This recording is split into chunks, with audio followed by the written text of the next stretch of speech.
Leroy, Miss Brown called. Leroy, it's time for dinner. Wash up, please.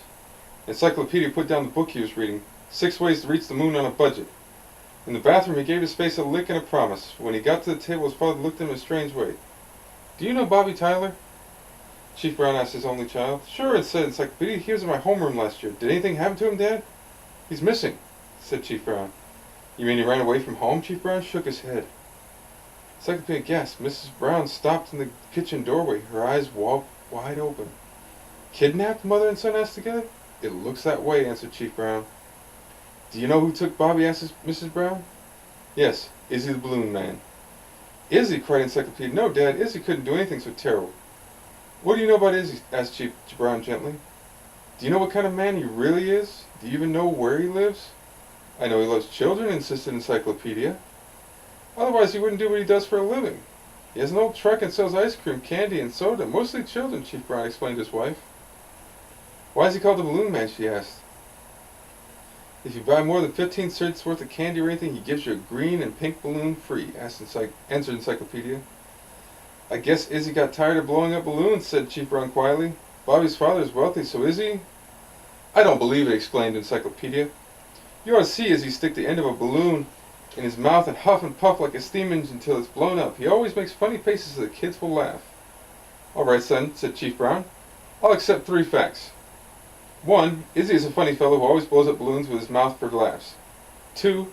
Children love him and he loves children. And 3. Sam Potts saw him kidnap Bobby Tyler this afternoon. There was an eyewitness, Encyclopedia asked. Mr. Potts came down to headquarters when he heard little Bobby was missing. He gave me a complete statement, said Chief Brown. I made some notes to bring home to you. Want to hear them? Encyclopedia closed his eyes as he always did before his brain was at full power.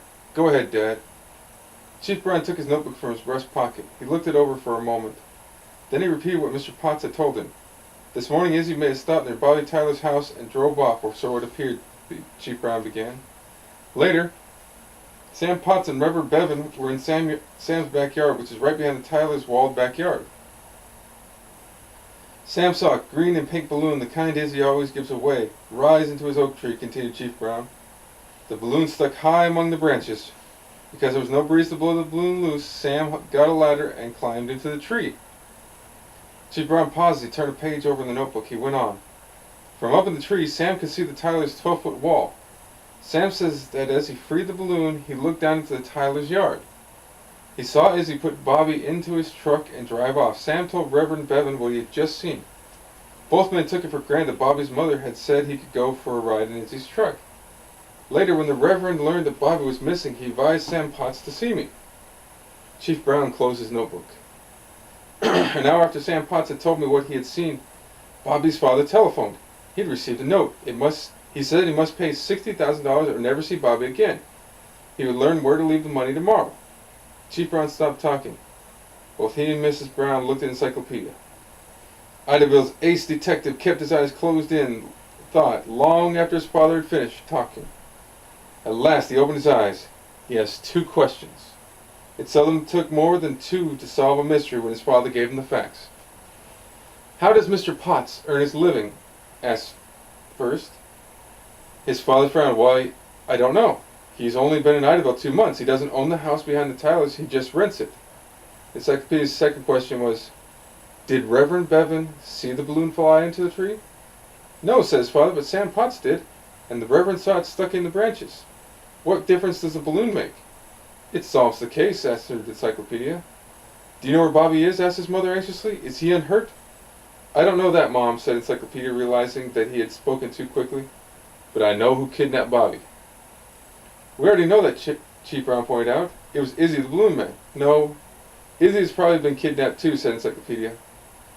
Chief Brown sat back and stared. The guilty man, said Encyclopedia, had to find someone to blame Bobby's kidnapping on. Izzy was chosen, so Izzy had to be kidnapped, or he'll deny the crime. What makes you so all-fired certain Izzy didn't kidnap Bobby Tyler? Demanded Chief Brown. Because Mr. Potts kidnapped Bobby, answered Encyclopedia. Sam Potts may be a stranger in Idaville, but that doesn't make him a kidnapper, said Chief Brown angrily. And don't forget Reverend Bevan was right there with him. Mr. Potts wanted him there, said Encyclopedia. The Reverend was a perfect witness. But the Reverend couldn't see over the wall into Bobby's backyard. He had to accept what Mr. Potts up in the tree said he saw. Are you telling me that Sam Potts used the Reverend? He did, said Encyclopedia. I'm sorry, son, said Chief Brown. You just don't have any reason for saying Mr. Potts lied about seeing Izzy Brown. Izzy put Bobby into his truck. I have a very good reason, Dad, said Encyclopedia. Mr. Potts might have gotten away with the kidnapping and collected the $60,000 ransom, but he overlooked one simple fact about Izzy. What did he overlook? Let's turn to page 68 and find out, Bella. Oh. Mr. Potts overlooked the fact that Izzy always blew up his green and pink balloons with his mouth. That is, the balloons had nothing but breath or air in them. Balloons with nothing air in them do not rise high into a tree on a day without a breeze. They sink to the earth. Only a balloon blown up with something lighter than air, such as helium, will rise into the air. The Encyclopedia immediately realized that Mr. Potts had planted the balloon in the tree ahead of time. Then he told the Reverend he had just seen it. This gave Mr. Potts the chance to climb up the ladder. Looking over the 12-foot wall, he pretended to see Izzy kidnapping little Bobby. Encyclopedia knew that Mr. Potts must have kidnapped Izzy and Bobby at the same time earlier. When Chief Brown heard this, he went up to Mr. Potts' house. He found Bobby and Izzy tied up. Izzy's truck was hidden in Mr. Potts' garage. Caught, Mr. Potts confessed. He had rented the house behind the Tylers in order to kidnap Bobby and hold him for ransom money.